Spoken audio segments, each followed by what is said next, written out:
नमस्कार दर्शक बंधु एसआर टीवी ओडिया चैनल भक्ति ज्ञान आउ एक अध्याय अति प्रिय प्रवक्ता दुर्योधन प्रधान आम स्वागत जन आरंभ करवा आज एक अध्याय आज समग्र विश्व कहीं निराश कहीं अशांति प्रवक्ता दुर्योधन प्रधान आज्ञा नमस्कार जय धन्यवाद आज्ञा सर्वप्रथमे नररूपी नारायण समस्ते जो अंतर गभीरत श्रोतंद श्रद्धांजलि जन अनंत कोटि भूमिष्ठ प्रणाम आउ श्री परम पूज्य गुरुदेव के चरणार तल नथामुटा प्रणाम गुरुदेवाय नमः परात्पर गुरुदेवाय नमः सद्गुरुदेवाय नमः। समस्त को अनंत कोटि भूमिष्ठ प्रणाम। जाओ आपण जो पचारे आज्ञा समग्र विश्व आज अशांतिर कारण आ जुआड़े देखिए निराश निराश निराशर वातावरण आज्ञा ये कथा थी समग्र विश्व आज अशांतिर कारण कौन भाई जानते आम निज निजर मूल धर्म को भूली गल मूल धर्म कौन जानते आम को माटीर पिला भारत वर्षर पिला ना आज्ञा सर्वप्रथम से भारत वर्ष भारत माटी की सालुट करुछि एवं से माटी जन्म ही अनेक अनेक गौरवत मन करी निजक गर्व मन करुछि। मत गोटे कथा कहले ये समग्र विश्व को ज्ञानर वार्ताटा कोठी जाए भारत वर्ष जाए ना जाए कि नहीं समग्र विश्व को ज्ञानर वार्ताटा ही भारत देश जाए। आ मन रखिए कि समग्र विश्व पृथ्वी रे भगवान जेबे भी अवतरण करिसेंती निराकार नराकार होइचंती कोडी होइचंती ए धरा आम भारत वर्ष रे भी होइचंती आ अन्य देश रे नाही सेति पई शास्त्र माने कहंती वर्षन भारत श्रेष्ठ देशना उत्कल श्रुत उत्कल समयुक्त केही नाही देश भितर सबुठ हूँ भारत श्रेष्ठ आ उत्कल हूँ सबुठ श्रेष्ठ ता संगे जोड़ी देले जदि भगवान निराकार नराकार हो जन्म ग्रहण करती देह धरती ताले भारत वर्ष मर्यादा पुरुष प्रभु राम जन्म होते भगवान कृष्ण जन्म होते जगन्नाथ जन्म ये भारत वर्ष केड़े महान आप चिंता करना आम पड़ोसी आम चाइना देश जो आम शत्रु देश आज्ञा तांको परिवार जो ओम शाह जिते आम भारत भ्रमण कर जानते इतिहास पढ़िए इतिहास अच्छी जिते परिवार जी भारत भ्रमण कर सारे सी पानी जहाज बसचन भारतवासी संबर्धना देले आज्ञा पचारे आम भारत तुमको केमती लगे आज्ञा से सर्वप्रथम आम भारत वर्ष को 3 थर प्रणाम कर 3 थर प्रणाम कर सारा पर 3टा अंगुली देखे आम भारतवासी जानी पारे कहले कौन 3टा अंगुल से भाषा से कहले fast is the story of Ramayan water of Ganga आउ डेफिनेशन ऑफ गीता आमे ताको हिंदी रे कहले गंगा की पानी राम कहानी गीता की वाणी आपण को भारत वर्ष रे रामचंद्र रामायण भली रामचरित मानस लिखाई से आमे आत्मज्ञान धैर्य ज्ञान नीतिवान हवा पे आपण रामायण शिखिए नीति और धैर्यवान हवा पे आ भगवत गीता पढ़िले आत्मज्ञान बढ़ मनुष्य आदि पुनर्जन्म हुए न हुए परमात्मा सहित लीन हुए आ गंगा पानी भाया पवित्र पानी रखिले चाइनार परिवार जी के सेदिन कहले ये 3टा जिनिस समग्र विश्वर भारत हूँ महान किंतु आम भारत माटीर पुओ ही आम आम उचित मूल सनातन धर्म कौटी अच्छे बुझी पारे आजिकल समाज देखु केतक लोक हेतुवादी आरंभ कर केतक नानादी लोक धर्म को आज उपवास कर राम फाम किए ना कृष्ण बोली किसी नथिले जरासंधर कृष्ण को माइला गोटे सालाइन गोटे आपंकर कंटाटे फुटी आप मरी जाती ଜରାସବର ଗୋଟେ ସରଟେ ମାରିଦେଲା, ଭଗବାନ କୃଷ୍ଣ ମରିଗଲେ। ତଥ୍ୟ ଅନେକ ଦିଅନ୍ତି, ବର୍ତ୍ତମାନ ବି ତଥ୍ୟ ମିଡିଆ ସୋସିଆଲ ଆସିଲାଣି। ଚୈତନ୍ୟ ମହାପ୍ରଭୁ ଗୋଟେ ସାଧାରଣ ଜଣେ ମଣିଷ, ତାକୁ ପଣ୍ଡା ମାନେ ମାରି ଦେଇଥିଲେ, ପକେଇ ଦେଇଥିଲେ ବୋଲି କହୁଛନ୍ତି। ନା, ଭଗବାନ କେବେ ମରନ୍ତିନି, ସେ ନିଜ ଇଚ୍ଛାରେ ସ୍ୱତ୍ୟାଗ କରନ୍ତି। ମର୍ତ୍ତ୍ୟ ମନୁଷ୍ୟ ଦେହ ବହି ଦେବତା ହେଲେ ପରି, ମନୁଷ୍ୟ ଏ ଦେହ ଧର୍ମରେ ଜନ୍ମଗ୍ରହଣ କଲେ ମରିବ, କିନ୍ତୁ ଦେବତା ମରେନି। ଭଗବାନ କେବେ ମରନ୍ତିନି, ସେ ଅବିନାଶ।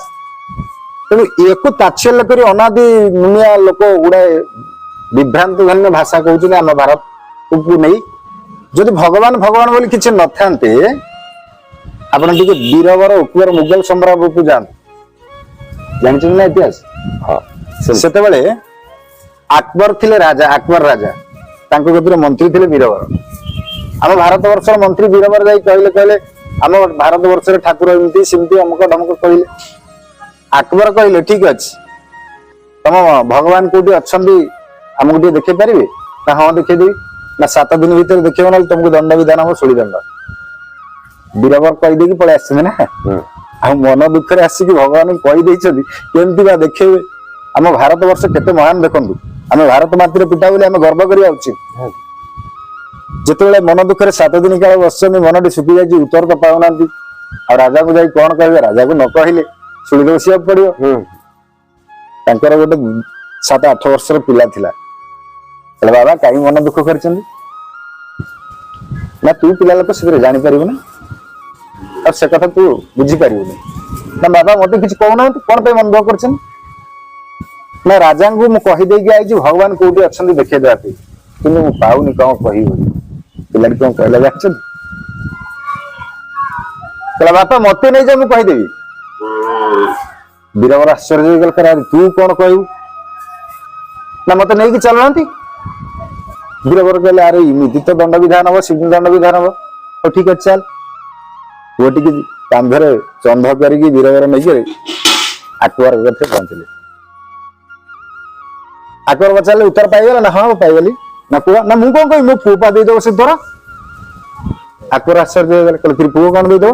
ନା ହଁ ମୋ ପୁଅ ଦବ। ପୁଅକୁ ପଚାରିଲା, ବାବା ଉତ୍ତର ଦିଅ। ବୀରବରର ପୁଅ ହାତ ଦୁଇଟା ଯୋଡି ଦେଇ କଣ କହିଲା ଜାଣିଛନ୍ତି? କହିଲା ଆପଣ ଗୁରୁ ରୂପରେ ମତେ ପଚାରୁଛନ୍ତି ନା ଶିଷ୍ୟ ରୂପରେ? ବୁଝିପାରିଲେ ନା? ଆମ ଭାରତ ବର୍ଷରେ ଯିଏ ଶିଷ୍ୟ ହୁଏ ସେ ତଳେ ବସେ, ଆଉ ଯିଏ ଗୁରୁ ହୁଏ ସେ ଉପରେ ବସେ। ଆପଣ ଗୁରୁ ରୂପରେ ମତେ ପଚାରୁଛନ୍ତି ନା ଶିଷ୍ୟ ରୂପରେ?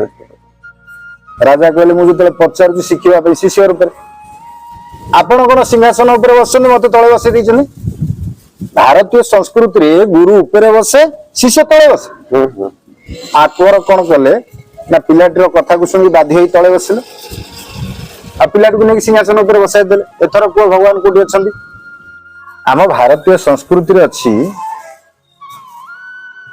ଯେ ଗୁରୁ ଯଦି ଆସନ୍ତି ତାଙ୍କୁ ଘରକୁ ନେଇକି ସମ୍ବର୍ଦ୍ଧନା ଦିଆଯାଏ, ଖାଦ୍ୟପାନ ଦିଆଯାଏ, ତାଙ୍କର ଉଚିତ ସଂସ୍କାର କରି ସାରିଲା ପରେ ଗୁରୁ ବୋଲି ସାବ୍ୟସ୍ତ କରାଯାଏ। ଆପଣ କଣ ମତେ ସିଂହାସନରେ ବସେଇଦେଲେ, ଆପଣ ତଳେ ବସିଯାଉଛନ୍ତି, ଆପଣ ପଚାରୁଛନ୍ତି ଭଗବାନ କୋଉଠି ଅଛନ୍ତି ମୁଁ କହିବି? ନା ଭାରତୀୟ ସଂସ୍କୃତିରେ ଅଛି ଆଗ ଖାଇବା ପିଇବା ପାଇଁ ଦେବେ, ତାର ସଂସ୍କାର କରିବେ, ସମ୍ମାନ ଦେବେ, ତାପରେ ଆପଣ ଯାହା ପଚାରିବା କଥା ପଚାରିବେ। ଆକବର କହିଲେ କଣ ଖାଇବା କହୁନାହାନ୍ତି? ନା କ୍ଷୀର ଗ୍ଲାସ ଟେ ଆଣନ୍ତୁ। ଆଉ କ୍ଷୀର ଗ୍ଲାସ ଟି ଯେତେବେଳେ ବୀରବର ପୁତ୍ରକୁ ସିଂହାସନ ଉପରେ ଦେଇଦେଲେ, କ୍ଷୀର ଗ୍ଲାସ ଉପରେ ଭିତରେ ପୁଅଟେ ହାତ ପୁରେଇ ଅଣ୍ଡାଳୁଛି। ଆକବର ଚିଡିଗଲା, କି ମତେ ଭଗବାନ କୋଉଠି ଅଛନ୍ତି ଦେଖା, କ୍ଷୀର ଗ୍ଲାସ କଣ ଅଣ୍ଡାଳୁଛ? ଠାକୁର ଦେଖା। ପିଲାଟି କଣ ଉତ୍ତର ଦେଲା ଜାଣିଛ? କହିଲା ମଣିମା ମୁଁ କ୍ଷୀର ଭିତରେ ଲହୁଣୀଟାକୁ ଖୋଜୁଛି। ରାଜା କହିଲା ଆରେ ମୂର୍ଖ, କ୍ଷୀର ଭିତରେ ଏମିତି କଣ ହାତ ପୁରେଇ ଗାଣ୍ଠିଲେ ଲହୁଣୀ ମିଳେ? ତାର ଗୋଟେ ପ୍ରକ୍ରିୟା ଅଛି ନା, ଚୁଲି ଲଗେଇବ, କ୍ଷୀରକୁ ଗରମ କରିବ, ସର ପଡିବ, ଲହୁଣୀ ହବ, ଲହୁଣୀ ପରେ ତାକୁ ଦହି ଦେଇ ଘାଣ୍ଟିବ, ତାପରେ ଲହୁଣୀଟା ବାହାରିବ ନା। ପିଲାଟି କହିଲା ମଣିମା କ୍ଷୀର ଭିତରେ ଲହୁଣୀ ଅଛି ସତ୍ୟ ତ? ନା ହଁ ଅଛି। କ୍ଷୀର ଭିତରୁ ଲହୁଣୀ ପରିବା ପାଇଁ ଯେଭଳି ଗୋଟେ ପ୍ରକ୍ରିୟା ଦରକାର, ସେମିତି ଭଗବାନଙ୍କୁ ପାଇବା ପାଇଁ ହେଲେ ଗୋଟେ ପ୍ରକ୍ରିୟା ଦରକାର। ଭାରତୀୟ ସଂସ୍କୃତି ଗୋଟେ ଶସ୍ତା ନୁହଁ। ତେଣୁ ଆମେ ଯୋଉ ଅଶାନ୍ତି ଆଜି ଭୋଗୁଛେ, ଆମେ ପ୍ରକୃତ ଧର୍ମକୁ ଜାଣିନେ। ପ୍ରକୃତ ଧର୍ମ କଣ? ଭାରତ ମାଟିରେ ନରାକାରରୁ ନିରାକାର ପ୍ରଭୁ କେବଳ ହୁଅନ୍ତି, ଆଉ କେହି ହୁଅନ୍ତିନି। ଆଉ ଅନ୍ୟ ଦେଶରେ ଆସନ୍ତି ଆମେ ସେ ଭାରତ ମାତାର ପିଲା। ଆମର ମୂଳ ନୀତି କଣ ଜାଣିଛନ୍ତି? ସନାତନୀ ଧର୍ମ। ସନାତନୀର ମୂଳ ନୀତି କଣ କହିଲେ? ସନାତନୀର ମୂଳ ନୀତି ଆମେ ସମସ୍ତେ ଭାଇ ଭାଇ। ଆପଣ ମାନଙ୍କର ଭେଦଭାବ ନଥାଏ, ଜାତି ସମସ୍ତେ ଭାଇ ଭାଇ, ଖାଲି ଭେଦଭାବ ନୁହଁ। ବିଶ୍ୱ ଭାତୃତ୍ୱ ଆତ୍ମଜ୍ଞାନ ପରିଷଦ, ଆଚ୍ଛା ଆମେ ସନାତନ ଧର୍ମୀ। ଆଚ୍ଛା ବିଶ୍ୱ ଭାତୃତ୍ୱ ଆତ୍ମଜ୍ଞାନ ପରିଷଦ। ବିଶ୍ୱ ଭାତୃତ୍ୱ ମାନେ ଆପଣ ପ୍ରଶ୍ନ କରିବେ ବିଶ୍ୱ ଯଦି ଭାତୃତ୍ୱ ହେଲା, ମୁଁ ତ ମୋ ମା ଗର୍ଭରୁ ଜନ୍ମ ହେଇଛି ନା, ମୋ ମା କଣ ମୋର ଭାଇ? ଠିକ କହିଲେ। ତାହେଲେ ବିଶ୍ୱ ଭାତୃତ୍ୱ ହଉଛି ନା? ଆପଣଙ୍କ ମା ହିଁ ଆପଣଙ୍କର ଭଉଣୀ। ମୋ ମା ଗର୍ଭରୁ ମୁଁ ଜନ୍ମ ହେଇଛି, କିନ୍ତୁ ମୋ ମାର ମୁଁ ପ୍ରକୃତରେ ଭାଇ। ଯଦି ମୂଳ ନୀତିକି ଦେଖିବା, ଦେଖନ୍ତୁ ଆପଣଙ୍କ ଭିତରେ ଯୋଉ ଆତ୍ମା ଅଛି, ଆପଣଙ୍କ ମା ଭିତରେ ସେ ଆତ୍ମାଟି ଅଛି। ମୋ ଭିତରେ ଯୋଉ ଆତ୍ମା ଅଛି, ମୋ ଭଉଣୀ ଭିତରେ ସେ ଆତ୍ମା ଅଛି। କୁକୁର ଭିତରେ ଯୋଉ ଆତ୍ମା ଅଛି, ଗାଈ ଭିତରେ ସେ ଆତ୍ମା ଅଛି। ସମସ୍ତଙ୍କ ଭିତରେ ଗୋଟିଏ ଆତ୍ମା ଅଛି ନା? ଆତ୍ମା କୋଉଠି ଆସିଛି? ମୂଳ ନୀତିକି ଅନାନ୍ତୁ, ପରମାତ୍ମା। ଯଦି ପରମାତ୍ମା ହେଲେ ମୂଳ, ତାଙ୍କଠୁ ଆମେ ଆସିଛେ। ଆପଣ ଖାଲି ପୁରୁଷ ପୁଅ ଶରୀରଟା ପାଇଛନ୍ତି, ସେ ଝିଅ ଶରୀର ପାଇଛି। ତଫାତ ଏତିକି, ଆତ୍ମା ଗୋଟେ ନା।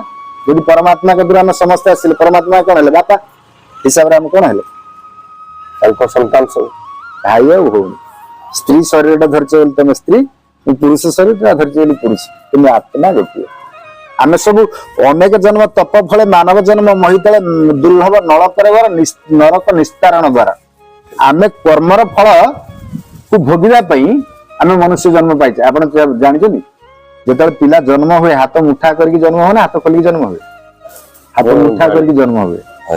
ଯେ ପର୍ଯ୍ୟନ୍ତ ହାତ ନ ଖୋଲିଛି ସେ କାନ୍ଦେ ନା, କାହିଁକି ନା ଏ ହାତ ମୁଠା ଭିତରେ ନିଜ କର୍ମ ଫଳକୁ ନେଇକିରି ଆସିଥାଏ।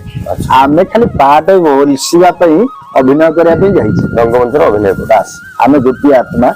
ତମ ଭିତରେ ଯୋଉ ଆତ୍ମା, ମୋ ଭିତରେ ସେ ଆତ୍ମା, ମୋ ମା ଭିତରେ ସେ ଆତ୍ମା, ସମଗ୍ର ବିଶ୍ୱଟା ହଉଛି ଆମେ ଗୋଟେ ଗୋଟେ ଆତ୍ମା। ଆମେ କୋଉଠି ଅଛେ ନା ପରମାତ୍ମା କତିରେ। ପରମାତ୍ମା ଯଦି ହେଲେ ବାପା, ଆମେ ହିସାବରେ କଣ ତାଙ୍କର ସନ୍ତାନ ସବୁ ଭାଇ ଭଉଣୀ। ତେଣୁ ଏ ମୂଳ ଧର୍ମଟାକୁ ଆମେ ଭୁଲି ଯାଇଛେ। ମୂଳ ଧର୍ମକୁ କଣ ଭୁଲି ଯାଇଛେ ନା, ଆପଣଙ୍କୁ ଗୋଟେ କଥା କହୁଛି। ଆପଣ ଘର ଦ୍ୱାର ଅଛି ନା? ଆପଣଙ୍କ ଘରେ ଠାକୁର ଘର କରିଛନ୍ତି ନା? ଠାକୁର ଘର କୋଉ କଣ ପଚାରିବେ ମିସ୍ତ୍ରୀ କି, ଯଦି ଗୋଟେ ଖଞ୍ଜା କି ପାଞ୍ଚ ତାଲା କି 2 ତାଲା କି 3 ତାଲା ଗୋଟେ ଘର କରାଯାଏ, ଠାକୁର ଘରଟା କୋଉଠି କମି ନା? ବାସ୍ତୁଶାସ୍ତ୍ର କହିଛି ଅଶ୍ୟାନ କୋଣରେ ଠାକୁର ଘର ହୁଏ। ବୁଝିପାରିଲେ ନା? ଯଦି ଆପଣଙ୍କର ଗୋଟେ ଖଞ୍ଜା 7-8 ବଖରା ଠାକୁର ଘର ଅଶ୍ୟାନ କୋଣ ହଉଛି, ତାହେଲେ ପୃଥିବୀ ଯଦି ଗୋଟେ ଖଞ୍ଜା ହୁଏ ବା ଗୋଟେ ବିଲ୍ଡିଂ ହୁଏ, ଠାକୁର ଘରଟା କିଏ? କାହିଁକି ଭଗବାନ ଭାରତରେ ଜନ୍ମଗ୍ରହଣ କରନ୍ତି, ଅନ୍ୟ କୋଉଠି ଜନ୍ମ କରନ୍ତି? କଣ ପାଇଁ? ତା କାରଣ କଣ? ଯଦି ଆପଣଙ୍କର ଗୋଟେ ଖଞ୍ଜାରେ ଠାକୁର ଘରଟା ଅଇଶାନ କୋଣ ରହୁଛି, ଯଦି ଏ ବିଶ୍ୱ ପୃଥିବୀଟା ଗୋଟେ ଖଞ୍ଜା ହୁଏ ବା ଗୋଟେ କୋଠା ହୁଏ, ଠାକୁର ଘରଟା କୋଉଠି? ଅଇଶାନ କୋଣ ହବ। ଆପଣ ଯାଇକି ମାନଚିତ୍ର ଦେଖନ୍ତୁ ଭାରତର, ହାତରେ ଦେଖନ୍ତୁ, ଉତ୍ତର ପଶ୍ଚିମ ଗୋଲାର୍ଦ୍ଧରେ ଭାରତ ଅବସ୍ଥିତ। ଆପଣ ଯାଇ ଦେଖିବେ, କାହିଁକି ନା ଅଇଶାନ କୋଣ ଉତ୍ତର ପଶ୍ଚିମ ଗୋଲାର୍ଦ୍ଧରେ ଭାରତ ଅବସ୍ଥିତ। ଆପଣ ଯାଇ ମାନଚିତ୍ରରେ ଦେଖିପାରିବେ। ଅଇଶାନ କୋଣ ଠାକୁର ଘର। ଯଦି ପୃଥିବୀ ବିଶ୍ୱଟା ଗୋଟେ ଖଞ୍ଜା ବା ବିଲ୍ଡିଂ ହୁଏ, ଏ ପୃଥିବୀ ବିଶ୍ୱ ଖଞ୍ଜା ବିଲ୍ଡିଂ ର ଠାକୁର ଘର ହଉଛି ଭାରତ ଦେଶ। ସେଇଥିପାଇଁ ଭଗବାନ ଭାରତରେ କେବଳ ନିରାକାର ନରାକାର ହନ୍ତି। ଆଉ ସେ ମାଟିର ପୁଅ କି ଆମ ମୂଳ ନୀତି ଆମେ ଭୁଲିଗଲେ। ସନାତନ ଧର୍ମର ମୂଳ ନୀତି ବିଶ୍ୱ ଭାତୃତ୍ୱ ଦିବ୍ୟାତ୍ମା ପରିଷଦ। ଆଜି ଆଉ ଯୋଉ ଭାଇ ଭାଇର ସମ୍ପର୍କ ଆଜି ଅଛି? ଭାଇ ଭଉଣୀର ସମ୍ପର୍କ ଅଛି? ମା ପୁଅର ସମ୍ପର୍କ ଅଛି? ଆପଣ ଟିକେ ତ୍ରେତୟା ଯୁଗକୁ ଆସୁନାହାନ୍ତି। ତ୍ରେତୟାରେ ଯିଏ ରାମ, ଦ୍ୱାପରରେ ଭଗବାନ କୃଷ୍ଣ, କଳିରେ ଜଗନ୍ନାଥ। ତ୍ରେତୟାରେ ରାମ ଲକ୍ଷ୍ମଣ ଭିତରୁ ବଡ କିଏ କହିଲେ? ରାମ। କଳିରେ ବଡ କିଏ? ଜଗନ୍ନାଥ ନା ବଳରାମ? ଆମେ ବଡ ଠାକୁର ବୋଲି କାହାକୁ କହୁଛୁ? ଜଗନ୍ନାଥକୁ। ବଡ ଠାକୁର ବୋଲି ଆମେ କାହାକୁ କହୁ? ଜଗନ୍ନାଥକୁ। ତାହେଲେ ଜଗନ୍ନାଥ ଯଦି ବଡ, ସିଏ ତ ବଳରାମ ଷ୍ଟେଜରେ ଥାନ୍ତେ। ବଳରାମ ବଡ ହେଲେ ଇଏ ସାନ ହେଲେ। ଏଠି ଯିଏ ବଡ ଏଠି ସେ ସାନ, ଏଠି ଯିଏ ସାନ ସେଠି ସେ ବଡ, ଓଲଟା କଲେ କେମିତି ହେଲେ? ଭାତୃତ୍ୱ ଭାବକୁ ନେଇକି ମୁଁ ଆପଣଙ୍କୁ ଛୋଟିଆ ତ୍ରେତୟା ଯୁଗକୁ ନେଉଛି ଟିକେ। ପ୍ରକୃତରେ ଭାଇ ଭାଇର ସମ୍ପର୍କ କଣ? ଯେତେବେଳେ ରାମଚନ୍ଦ୍ରକୁ 14 ବର୍ଷ ବନବାସ ହେଇଯାଇଛି, ତମାସୁ ନଦୀ କୂଳରେ ପ୍ରଜାମାନେ ସମସ୍ତେ ପଥ କାନରେ ଶୋଇପଡିଛନ୍ତି। ଏତିକିବେଳେ ମର୍ଯ୍ୟାଦା ପୁରୁଷ ପ୍ରଭୁ ରାମ ଡାକିଲେ, ମନ୍ତ୍ରୀ ସୁମନ୍ତ ଆରେ ଏତିକି ବେଳେ ଏମାନେ ଶୋଇଛନ୍ତି, ଆମେ ଆଙ୍କ କତିରୁ ଚାଲ ପ୍ରତ୍ୟାବର୍ତ୍ତନ କରିବା, ନହେଲେ ଉଠି ପଡିଲେ କି ଜାଗ୍ରତ ହେଇଗଲେ ଏମାନେ ଆମକୁ ଯିବା ପାଇଁ ଦେବେନି। ଆଉ ଲକ୍ଷ୍ମଣ ସେଠି ଥିଲା। ଲକ୍ଷ୍ମଣ ଆଖିରୁ ଦି ଟୋପା ଲୁହ ଗଡିଗଲା। କହିଲା ପ୍ରଭୁ ନିଦ୍ରାରେ ଶୋଇଗଲେ ତ୍ୟାଗ କରିଦିଅନ୍ତି, ଆଉ ଯଦି ମୁଁ କେତେବେଳେ ଶୋଇଯିବି ନା ମତେ କାଳେ ପ୍ରଭୁ ତ୍ୟାଗ କରିଦେବେ। ଲକ୍ଷ୍ମଣ ସେଦିନ ଶପଥ କରିଦେଲା, କହିଲା 14 ବର୍ଷ ପର୍ଯ୍ୟନ୍ତ ଶୋଇବିନି, ଆଉ 14 ବର୍ଷ ପର୍ଯ୍ୟନ୍ତ ଖାଇବିନି, 14 ବର୍ଷ ପରେ ନାରୀ ସଙ୍ଗ କରିବିନି। ପଳେଇଲେ। ପଳେଇବା ଭିତରେ ସୀତା ଚୋରି ହେଇଯାଇଛି, ଅମକ ଢମକ ସରିଗଲା ପରେ ଯେତେବେଳେ ଶତ ଚେଷ୍ଟା କରି ଇନ୍ଦ୍ରଜିତ ମରୁନି, ସେତିକିବେଳେ ବିଭୀଷଣ କହିଲେ ପ୍ରଭୁ କଣ ଇନ୍ଦ୍ରଜିତ ଏମିତି ମରିବ? ଆଉ ନା ଯିଏ 12 ବର୍ଷ ସ୍ତ୍ରୀ ସଙ୍ଗ କରିନଥିବ, 12 ବର୍ଷ ନିଦ୍ରାକୁ ତ୍ୟାଗ କରିଥିବ, 12 ବର୍ଷ ଯିଏ ଅନାହାରରେ ଥିବ ତାରି ହାତରେ ମରିବ। ଆଉ ମୋ ପ୍ରଭୁ ରାମଙ୍କ ଆଖିରୁ ମାନବୀୟ ନୀଳା କରୁଛନ୍ତି ନା, ଆଖିରୁ ଲୁହ ଗୁଡା ଗଡିଗଲା। ଡାକିଲି ଲକ୍ଷ୍ମଣ, ଏ ଲକ୍ଷ୍ମଣ ଶୁଣୁଛ? ଆରେ 14 ବର୍ଷ ମୁଁ ନ ଖାଇଲେ ଚଳିବ, କାରଣ ମୁଁ ଆପଣଙ୍କୁ ନ ଡାକିଥିଲେ ଆପଣ ଏଇଠି ଆସିଥିବେ? ଆପଣଙ୍କର ମନ ଅଛି ବୋଲି ଆସିଛନ୍ତି ନା। ମୁଁ ନ ଚାହିଁଲେ କଣ ଏଇ ଭଗବତ ଗୀତାଟାକୁ ଉଠେଇ ପାରିବି? ନା। ତେଣୁ ଖାଇବାଟା ଚଳିବ, ଜଣେ ସ୍ତ୍ରୀ ସଙ୍ଗ ନ କଲେ ବି ଚଳିବ। ହେଲେ ଲକ୍ଷ୍ମଣ ନିଦ୍ରାକୁ ତ କେହି ଆୟତ କରିପାରିବେନି, ଆଉ ଯଦି ନିଦ୍ରାକୁ ଆୟତ ନ କରନ୍ତି ଇନ୍ଦ୍ରଜିତ ବଧ ହବନି, କି ରାବଣ ମରିବନି, ଲଙ୍କା ଜୟ ହେଇପାରିବନି, ଆଉ ବିଭୀଷଣକୁ ଦେଇଥିବା କଥା ମୁଁ ଦେଇପାରିବିନି। ତେଣୁ ଉପାୟ କଣ? ଲକ୍ଷ୍ମଣ ସେଠି କହିଲେ ପ୍ରଭୁ ରାମକୁ, କହିଲେ ପ୍ରଭୁ ବିଭୀଷଣ ମହାରାଜ ସିନା କହିଲେ 12 ବର୍ଷ ଯିଏ ନ ଖାଇଥିବ, ମତେ ଆଜି 14 ବର୍ଷ ପୂର୍ଣ୍ଣାଙ୍ଗ ହଉଛି, ମୁଁ 14 ବର୍ଷ ହେଲା ଖାଇନି, 14 ବର୍ଷ ହେଲା ସ୍ତ୍ରୀ ସଙ୍ଗ କରିନି, ଆଉ 14 ବର୍ଷ ହେଲା ନିଦ୍ରା ବି ଯାଇନି। ମର୍ଯ୍ୟାଦା ପୁରୁଷ ପ୍ରଭୁ ରାମ ଆଶ୍ଚର୍ଯ୍ୟ ହେଇଗଲେ, ଆରେ ସବୁ ଠିକ, ହେଲେ ନିଦ୍ରାକୁ କେମିତି କିଏ ଆୟତ କରିବ? ଆଉ ତୁ କେମିତି ଆୟତ କଲୁ? ନା ଭାଇ ମନେ ପକାନ୍ତୁ, ଯେତେବେଳେ ଅଯୋଧ୍ୟାରେ ଆପଣ ଆସିଲେ ବନବାସ, ତମାସ ନଦୀ କୂଳରେ ଏଇ ଘଟଣା ହେଇଥିଲା, ଆଉ ମୁଁ ସେଇଦିନ ନିଦ୍ରାକୁ ତ୍ୟାଗ କରିବି ବୋଲି ଶପଥ କରିଛି। ଆଉ ମୁଁ ପ୍ରଭୁ ରାମ କୁଣ୍ଡେଇ ପକେଇଲେ ଲକ୍ଷ୍ମଣକୁ, କହିଲେ ଲକ୍ଷ୍ମଣରେ ଆରେ ଯୋଉ ବଡ ଭାଇଟା ସାନ ଭାଇର ତତ୍ଵ ନବା କଥା, ସାନ ଭାଇର ଦାୟିତ୍ଵ ନବା କଥା, ଆଉ ତୁ ସାନଟା ହେଇକିରି ମୋ ବଡ ପାଇଁ ମୋ ପାଇଁ ତୁ ଏତେ ତ୍ୟାଗ କରୁଛୁ, ଏତେ ଭଲ ପାଇବା ରଖୁଛୁ, ଏତେ କର୍ତ୍ତବ୍ୟ ରଖୁଛୁ, ତ ତ୍ୟାଗ ନିକଟରେ ମୋ ମୁଣ୍ଡ ଆଜି ତଳେ ପଡି ଯାଉଛି ତୋ ପାଦ କତିରେ। ଲକ୍ଷ୍ମଣ ଏ ଯୁଗରେ ତ ପୂର୍ଣ୍ଣାଙ୍ଗ ହେଇଗଲାନି, କଳି ଯୁଗରେ ମୁଁ ଜଗନ୍ନାଥ ହେଇକିରି ତୁ ମୋ ବଡ ଭାଇ ହବୁ, ମୁଁ ତ ସାନ ଭାଇ ଜଗନ୍ନାଥ ହେଇ ଜନ୍ମ ହେବି। ସେଇଥିପାଇଁ ପ୍ରଭୁ ରାମ ସାନ ହେଲେ, ଆଉ ବଡ ହେଲେ ଲକ୍ଷ୍ମଣ ହେଲେ ବଳରାମ ଶେଷନାଗ। ଆଉ ସେତେବେଳେ ରାମ କହିଛନ୍ତି, କହିଲେ ଲକ୍ଷ୍ମଣ ତୋରି କଥାରେ ବି ମୋ ସ୍ତ୍ରୀ କି ମୁଁ ତ୍ୟାଗ କରିବି, ଆଜିର ଯୋଉ ଲକ୍ଷ୍ମୀଙ୍କୁ ତ୍ୟାଗ କରିଥିଲେ ଆଉ ମାଣବସା ଓଷା ବହି ଲେଖା ହେଇଛି ବଳରାମ ଦାସଙ୍କର। ଭାଇ ଭାଇର ସମ୍ପର୍କ କେମିତିଆ, କିନ୍ତୁ ଆଜିର ଭାଇ ଦେଖୁନାହାନ୍ତି, ଭାଇ କି ଅଲଗା କରିଦେଇକି ନିଜ କୁକୁର ଧରିକି ଶୋଉଛି, କିନ୍ତୁ ମଣିଷକୁ ଅଲଗା କରିଦେଇଛି। ଠିକ ନା ବୋଲୁ? ଆଗରୁ ଆମ ଘର ଗୋଟେ ଲେଖା ହଉଥିଲା ସୁସ୍ୱାଗତମ। ସୁସ୍ୱାଗତମ ମାନେ ସୁ ମନ ନେଇକିରି ଆସ, ଆଉ ଜ୍ଞାନର ବାର୍ତ୍ତା ଦେଇକି ଆଗତମ ହୁଅନ୍ତୁ। କିଛି ଦିନ ପଳେଇଲା, ତାପରେ ଲେଖାଗଲା କଣ ଶୁଭ ଲାଭ। ଯୋଗୀ ଋଷି ସନ୍ନ୍ୟାସୀ ମାନେ ଶୁଭ ମନ ନେଇକି ଆସନ୍ତୁ, ଆମକୁ ଜ୍ଞାନର ବାର୍ତ୍ତା ଦେଇକି ଯାଉଛନ୍ତି, ଆପଣ ମତେ ବାଇଟ ଡାକିବା ପାଇଁ ଡାକିଲେ, ଭଲ ମନ ନେଇକି ଆସନ, ସଂସାରର ହିତ କାମନା ପାଇଁ କିଛି କୁହ। ଇଏ ଥିଲା ନା। ତାପରେ ପରେ କିଛି ଦିନ ଆସିଗଲା ୱେଲକମ, ଆଉ ତାପରେ ଦେଖିବେ ବଡ ବଡ ଅକ୍ଷରରେ ପ୍ରାୟ ଗୋଟେ ଗୋଟେ ଘର ଲେଖା ହେଇଛି କୁକୁର ପ୍ରତି ସାବଧାନ। ଯୋଉଠି କୁକୁର ଧରି ମଣିଷ କେମିତି ଭାଇ କି ଛାଡି ବର୍ତ୍ତମାନ କୁକୁରକୁ ଧରିକି ଭାଇ ଶୋଉଛି, କିନ୍ତୁ ଭାଇ ଭାଇରେ ଲେଖା ହଉଥିଲା ସ୍ୱାଗତମ ଠାକୁରଙ୍କ ବାଣୀ ଯାହା ବି ହଉ ଲେଖା ହଉଥିଲା, ଏବେ ଲେଖା ହଉଛି କୁକୁର ପ୍ରତି ସାବଧାନ। ବୁଝି ହଉଛି ନା? ଆମେ ସନାତନ ତ କଣ, ଭାଇ ଭାଇର ସମ୍ପର୍କ ଏଇଆ, ମା ପୁଅର ସମ୍ପର୍କ। ସେଦିନ କୈକେୟୀ ମା ରାମଙ୍କୁ 14 ବର୍ଷ ବନବାସ ପଠେଇ ବିଶ୍ୱର ରାଜା କରିଦେଲା। ଜାଣିଛନ୍ତି, ଯେତେବେଳେ ଦଶରଥ ଯାଇକି କୈକେୟୀଙ୍କ କତିରେ କହିଲେ ଯେ ମୋ ପୁଅକୁ କାଲି ସକାଳୁ ରାଜା କରିବା ପାଇଁ ଯାଉଛି, କୈକେୟୀ ଚିନ୍ତା କଲେ ଯଦି ମୋ ରାମ ରାଜା ହେବ, ଏ ଅଯୋଧ୍ୟାର ହବ, ଆଉ ମୁଁ ଏମିତି ତାକୁ ସୃଷ୍ଟି କରିଦେବି, ଏମିତି ବାଟ କରିଦେବି, ସେ ସାରା ବିଶ୍ୱର ରାଜା ହବ। 14 ବର୍ଷ କୈକେୟୀ ବନବାସ ପଠେଇଲେ ବୋଲି ମର୍ଯ୍ୟାଦା ପୁରୁଷ ରାଜା, ମର୍ଯ୍ୟାଦା ପୁରୁଷ ସାରା ବିଶ୍ୱରେ ନା ନାଇଁ? କାହିଁକି ନା କୈକେୟୀ ଜାଣିଥିଲେ ଯୋଗମାୟା, ସେ ମା ଯିଏ 14 ବର୍ଷ ଶନି ସପ୍ତାହ ପଡିଛି ସିଂହାସନ ଯିଏ ବଢିଯିବ ତାର ମୂର୍ଧନ ବାଟିବ। କେଡେ ତ୍ୟାଗ ଦେଖନ୍ତୁ, ମୋ ପୁଅ ଭରତଟା ମରିଯାଉ ପଛେ, କିନ୍ତୁ ମୋ ରାମଟା ବଞ୍ଚୁ। କିନ୍ତୁ ସମସ୍ତେ ଉଲ୍ଟା ହଉଥିଲେ, ସେ ଭାବୁଥିଲେ ଯେ ବୁଝିପାରିଲେ ନା? ସେ ଘୃଣା କରୁଥିଲେ ବୋଲି। ଆଉ ଯୋଉ କୁଳବଧୂ ନିଜର ପାରମ୍ପରିକ ନିଜର ଚରିତ୍ର ନିଜର ଆଭିଜାତ୍ୟକୁ ବଜାୟ ରଖେ ସେ ପ୍ରକୃତରେ ମା। ଆପଣ ଜାଣନ୍ତୁ ଯେତେବେଳେ ଜଟାୟୁ ଦଶରଥ ରାଜାକୁ ବଞ୍ଚେଇଥିଲେ ଆଉ ଜଟାୟୁ ଉପରେ ଖୁସି ଦଶରଥ କହିଲେ କଣ ମାଗୁଛୁ ମା? ଜଟା କଣ କହିଲା? କହିଲା ମୋର କିଛି ଦରକାର ନାହିଁ, ତମର ଯେତେବେଳେ ପୁତ୍ର ହବ ସେ ପୁତ୍ରଟି ମୋର ଧର୍ମ ପୁତ୍ର ହବ, ମୁଁ ମଲା ବେଳକୁ ମୋ ମୁହଁରେ ପାଣି ଦବ। ଯଦି ରାମ 14 ବର୍ଷ ବନବାସକୁ ନ ଯିବେ କହିକି ଚିନ୍ତା କଲେ ଜଟାୟୁର ତ କଥା ରହିବ କି? ନା ରହିବନି। ଏ ବଂଶରେ କଳଙ୍କ ଲାଗିବନି? କଣ ଲାଗିବ? ତାହେଲେ ମା ସିଏ। ଦଶରଥ ରାଜା ଯେତେବେଳେ ବନବାସ ଯିବା ପାଇଁ ବାହାରିଛନ୍ତି ରାମ, ଦଶରଥ ରାଜା କଣ କହିଲେ ଜାଣିଛ? ପୁଅକୁ ରାମକୁ ଏତେ ଭଲ ପାଆନ୍ତି, କହିଲେ ରାମ ତୁ ମତେ ବନ୍ଦୀ କରିଦେ ଆଉ ତୋ ମଝିଆ ମାକୁ ଘରୁ ବାହାର କରିଦେ। ରାମ କଣ କହିଲେ ଜାଣିଛ? କହିଲେ ବାପା ମୁଁ ତମକୁ ବନ୍ଦୀ କରିବି ଆଉ ମାଙ୍କୁ ଘରୁ ବାହାର କରିବି? ମୁଁ ଜାଣିଛି ମୁଁ 14 ବର୍ଷ ଯିବାରେ ମାଙ୍କର କିଛି ମହତ ଉଦ୍ଦେଶ୍ୟ ଥିଲା। ସି ମା ଆଜିର ମାର ପୁଅର ସମ୍ପର୍କ ଅଛି ନା। ଆପଣ ମାନେ ଯେତେ ବସିଛନ୍ତି ମା ଆପଣଙ୍କ କତିରେ କ୍ଷମା ମାଗିକିରି ମୁଁ ହାତ ଯୋଡିକିରି କହୁଛି ଆପଣ ଜନନୀ ହେଇଛନ୍ତି, ମା ହେଇନାହାନ୍ତି। ମା ହେବା ପାଇଁ ଚେଷ୍ଟା କରନ୍ତୁ। କହିବାର ଅର୍ଥ କଣ? ପୁଅର ମାର୍କ କେତେ ରହୁଛି ଆପଣ ଟେନସନ ରହୁଛନ୍ତି, 95% ରଖିଲେ କି ନାହିଁ? ଯଦି 95% ମାର୍କ ନ ରହୁଛି ଟ୍ୟୁସନ ବଦଳେଇ ଦଉଛନ୍ତି, ଅନ୍ୟ ଟ୍ୟୁସନକୁ ଦଉଛନ୍ତି, ଭଲ କ୍ଲାସରେ ପଢଉଛନ୍ତି, ପୁଅ ପଛରେ ରଖୁଛନ୍ତି କିନ୍ତୁ ମାର୍କ ଭଲ ରହିବ। କିନ୍ତୁ କୋଉ ମା ପୁଅର ରିମାର୍କ ଉପରେ ଚିନ୍ତା କରୁନି? ମୋ ପୁଅଟା କେତେ ଭୁଲ କରୁଛି, କେତେ ମଦ ପିଉଛି, କେତେ ଗଞ୍ଜେଇ ଦଉଛି, କେତେ ଅସଙ୍ଗତ କଥା କରୁଛି, କେତେ ବଦମାସ କରୁଛି, ତା ସଂସ୍କାରୀ କେତେ କରୁଛି, ଏଗୁଡାକ ମା କେତେ ଚିନ୍ତା କରୁନି? ମାର୍କ ଉପରେ ବେଶୀ ମନେ ରହିଲା।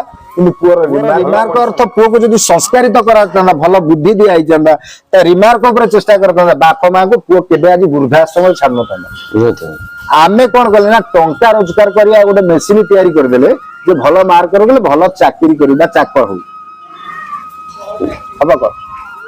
ଭଲ ଚାକିରି କଲା, ଭୁବନେଶ୍ୱର ଯାଇକି ପୁଅ ରହିଲା, ମା ବାପା ଘର ଯାଇଥିଲେ, ନହେଲେ ବୃଦ୍ଧାଶ୍ରମ ହେଲା। ଏଥିରେ ଭୁଲ କାହାର ରହିଲା? ଆମ ଧର୍ମକୁ ଆମେ ରଖିଲେନି। କଣ ଧର୍ମକୁ ରଖିଲେନି ନା ପୁଅର ମାର୍କ ଉପରେ ଯେତିକି ଆମେ ପ୍ରେସର ଦେଲେ ତା ରିମାର୍କ ଉପରେ ସେତିକି ଯଦି ଆଜ୍ଞା ମନ ଦେଇଥାନ୍ତେ କି ଦୃଷ୍ଟି ଦେଇଥାନ୍ତା ପୁଅଟା ସଂସ୍କାର ହେଇଥାନ୍ତା। ରିମାର୍କ କରିବା କଥା ଆଉ। ବୁଝିପାରିଲେ? କିନ୍ତୁ ଧର୍ମ ବୋଲି କଣ ଅଛି? ଆମ ଧର୍ମ ହେଲା ତ ଇଏ ନା ସନାତନୀ ହିନ୍ଦୁ ଧର୍ମର ମୂଳ ନୀତି ବିଶ୍ୱ ଭାତୃତ୍ୱ ଦିବ୍ୟ ଆତ୍ମା ପରିଷଦ। ଆମେ ସମସ୍ତେ ଭାଇ ଭଉଣୀ। ବୁଝିଲେ? ସଂସାରରେ ଯେତେ ଦେଖିବେ ଅଫିସର ଅଛନ୍ତି, ଅଫିସ ଅଛି, ସମସ୍ତେ ଠାକୁର ଘର ଅଛି, ଅଛି କି ନାଇଁ? ଠାକୁର ଅଛି, ଗଲା କିନା ଠାକୁରଙ୍କୁ ଗୋଟେ ମୁଣ୍ଡିଆ ମାରନ୍ତି ସମସ୍ତେ। ସେ ଅଫିସର ଲାଞ୍ଚ କିଏ? ସେ ଅଫିସରେ ଲାଞ୍ଚ କିଏ ନିଏ? ଅଫିସର ନୁହେଁ। ଠାକୁରଙ୍କୁ ମୁଣ୍ଡିଆ ମାରିଛି ନା? ଠାକୁର ଦେଖାନ୍ତ ମୁଁ ଚୋରି କରୁଛି। ମୋ ଅଫିସରେ ମୁଁ କାଳୀ ଫଟୋ ରଖିଛି, ଶିବ ଫଟୋ ରଖିଛି, ଦୁର୍ଗା ଫଟୋ ରଖିଛି, ସବୁ ରଖିଛି। ଧୂପ ଦେଲି, ଠାକୁରଙ୍କୁ ଜୁହାର ହେଲି। କିନ୍ତୁ ଯେତେବେଳେ 5000 ନେଲି ଗୋଟେ ଫାଇଲ ଦେଖୁଛି ଏବେ କିଏ ନେଲା? ମୁଁ ନେଲି ନା। ମାନେ ଠାକୁରଙ୍କୁ ସାକ୍ଷୀ ରଖିକିରି ଲାଞ୍ଚ ନେଲି। ଆପଣ ଠାକୁରଙ୍କୁ 10 ଟଙ୍କାର ଧୂପ ଦେଲେ ଆଉ ଅବଶିଷ୍ଟ ଆପଣ କଣ? ଏଇତ ସମାଜ ନା ପଚାରିବା ପାଇଁ ଯିବେ। ମୂଳ ଧର୍ମ କଣ ଜାଣିଛନ୍ତି? ଭାଗବତ ଗୋଟେ ଲେଖା ଅଛି, ଯେ ପ୍ରାଣ ଧରେ ପରହିତେ ଧନ୍ୟତା ଜୀବନ ଜଗତ। ଆପଣ ପର ପାଇଁ ଏଠି ବସିଛନ୍ତି, ଆପଣ ନିଜ ପାଇଁ ଏଠି ବସିନାହାନ୍ତି, ପର ପାଇଁ ବସିଛନ୍ତି ନା? ପଚାରୁନାହାନ୍ତି କେମିତି ପର ପାଇଁ? ଆପଣ ଯୋଉ ଗାଡିରେ ଆସିଲେ ଏଟା ଆପଣଙ୍କର କି? ନା। ତିଆରି କରିଛି କିଏ? ମେକାନିକ କରୁଛି। ମେକାନିକ କରିଛି। ଆପଣ ଯୋଉ ଗାମଛାଟା ପକେଇଛନ୍ତି ଆପଣ ନିଜେ କରିଛନ୍ତି? ନା। ଆପଣ ଯୋଉ ଚେୟାର ପିନ୍ଧଛନ୍ତି ନିଜେ କରିଛନ୍ତି? ନା। ଆପଣ ଯୋଉ ମୋବାଇଲ ଧରିଛନ୍ତି ନିଜେ କରିଛନ୍ତି? ନା। ଯଦି ଗୋଟେ ମନୁଷ୍ୟକୁ ପଚାରେ ତୁ ତୋ ପାଇଁ କଣ କରୁଛୁ, କହିପାରିବ କିଛି କରିଛି? ନିଜ ପାଇଁ କିଛି କରିଛି କହିପାରିବ? ସବୁ ପରମାନଙ୍କ ଦୟାରେ ବଞ୍ଚିଛି। ସୂର୍ଯ୍ୟଙ୍କର ଦୟା ନ ହେଇଥିଲେ, କିରଣ ନ ଦେଇଥିଲେ ତମ ପେଟରେ ଭାତ ହଜମ ହବନି, ଖାଦ୍ୟ ହଜମ ହବନି। ଚନ୍ଦ୍ରଙ୍କର ଦୟା ନ ହେଇଥିଲେ ବିଶ୍ୱରେ ଶସ୍ୟ ଉତ୍ପାଦନ ହେଇପାରିବନି। ଇନ୍ଦ୍ରଙ୍କର ଦୟା ନ ହେଇଥିଲେ ଆମେ ଜଳ ଟିକେ ପିଇ ପାରିବାନି। ଠିକ ନା ଭୁଲ? ଭଗବାନ ଯାଚିକିରି ଆମ ନାସା ଆଗରେ ପବନ ନ ଦେଇଥିଲେ ଆମେ ଏଠି ବସି ପାରିନଥାନ୍ତେ। ଆପଣ ଯେତେବେଳେ ଜନ୍ମ ହେଲେ ଯେ ବାପା ସର୍ବପ୍ରଥମେ ମିଠା ବାଣ୍ଟିଲେ, ବାଣ୍ଟିଲେ କି ନାଇଁ? ଗର୍ଭରେ ରହୁ ରହୁ ତତେ ଆନନ୍ଦ ଦିଆଗଲା। ଡକ୍ଟର ଦେଖିଦେଲା ମାଟି ବାଦାମ ପିସ୍ତା ଖାଇବ, ଟନିକ ଖାଇବ, କାଜୁ ପିସ୍ତା ଖାଇବ, କାହିଁକି ନା ପିଲାଟି କେମିତି 3.5 କିଲୋ ହବ, ବୁଦ୍ଧି ହବ। ଯେତେବେଳେ ଜନ୍ମ ଗ୍ରହଣ କଲୁ ମା ବକ୍ଷରେ ଆଗରୁ ସ୍ତନ ଥିଲା, ଖାଦ୍ୟ ନଥିଲା, ଭଗବାନ ସୃଷ୍ଟି କରିଦେଲେ ଖାଦ୍ୟ।